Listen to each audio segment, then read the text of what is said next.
Hey y'all, I'm Laura Richardson with Relevate and we're Real Estate Elevated. So today we're going to be talking about things that you need to kind of keep in a separate little bag or box when you move in, because these are all things you're going to be so grateful that you have when you actually start unpacking and moving all your things into that amazing new home. You've already kind of been through the ringer, right? Because you went through all of the process and closing day and the hyped stress, right, of buying this huge asset, which is so worth it in the end. But then you go to unpack your stuff and you realize you don't have scissors to open the box. So I'm going to give you a few little tricks and tips here of things that you want to keep in your back pocket, because when you start to move in, you're going to be really thankful you have these things on hand. So obviously scissors, I just said that. When you're starting to unload all those boxes that have been packed with that heavy packing tape, keep a pair, it can be a small pair of scissors, just so you can slice through those things or cut through materials that obviously you're going to need when you get into your new house. The second one is paper towels. You are going to be so thankful that you have a spare roll of both paper towels, and here's another one, toilet paper. You'd be amazed at how many people move into a house and then all of a sudden you realize in the worst of moments you have no toilet paper in the house. So don't be that guy. Nobody wants to be in that situation hollering from a bathroom. So make sure you have paper towels and toilet paper on hand. Another one, soap. So having some dish soap to clean up, or even hand soap. These are also items that typically just don't make it on the list until you go for your first grocery run. Have these things ready and raring to go for when you move in, because obviously you're going to be using the restroom and some other things as you're unpacking your things. Another big one that doesn't seem to jump out at folks until after they've moved in, they've moved all their stuff all day, they're nasty and sweaty by the end of the day, and all they want is a nice hot shower. And you have no shower liner.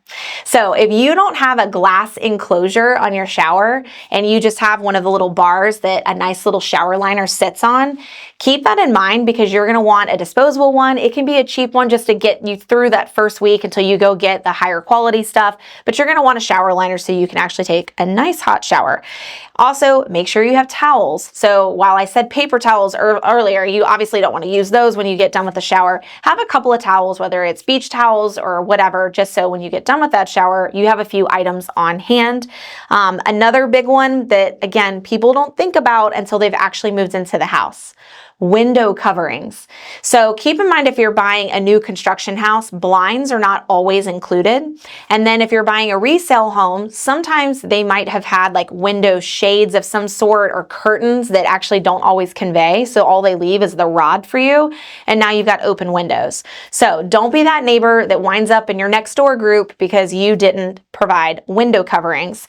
Another big one is just cleaning supplies. So having cleaning wipes for any types of spills or dings, or things like magic erasers. Stuff's going to happen as you guys are moving into the home, and you want to quickly be able to fix those so that you're not leaving scuffs, because sometimes if something sits for a while, that's when it becomes permanent. But if you can quickly get that out, you'll be kind of sitting pretty. So cleaning supplies are really important too. If you didn't pay for a deep clean, because keep in mind, your seller is only required to do a light dusting prior to closing. I know that seems a little weird because in some metros, the deep clean is actually kind of required. But here it's a light dusting. You probably do want to clean things before you use them. Another big one is just having paper plates and utensils that are disposable, having bottled water on hand. These are all things that you may or may not end up needing, but it's super helpful. And then if you don't use them, you can always keep them for your next little housewarming get together, because of course people are going to be visiting you to see the new home that you've moved into. Another one is a spare set of clothes. So this is a worst case scenario, but sometimes this happens. Spare set of clothes, because if you've hired a mover and you're coming cross country, we hear horror stories all the time about folks not vetting their movers, and all of their stuff ends up getting held or delayed or taken. So you want to have a spare set of clothes just in case worst case scenario happens, and let's say your mover blows a tire and they're not going to be there for a few days. You want to have something to be able to change into so your family is not without for those coming days. And then the last thing, and again, this just pops into your brain when you need it, but you don't think about it prior to, trash bags. With all of the stuff that you're unpacking, things that potentially could get broken, the cleaning up of stuff when you first move in, you're gonna need trash bags. In addition to that, keep in mind that there are different rules in each town as to whether or not big ticket items can be picked up on certain days, or if it's a specialty call, or there's even a price associated with it. For example, in Wake Forest, there's a one-time free big item pickup. So if you have extra trash bags or items that maybe got broken in transit or furniture that you've now realized you can't use in the new home, you can actually schedule a big item pickup one time for free. However, there's other municipalities like Holly Springs where it can be $100 or more for that extra pickup. So double check those things and find out where the nearest disposal site is so that if you do have extra trash, which I guarantee is going to happen post move-in, you know exactly where to take it. So hopefully this comprehensive list will be great for those of you who are about to close or just recently closed on your new home so you're not without when you're trying to move in. I'm Laura Richardson with Relevate, and we'll see you on our next episode.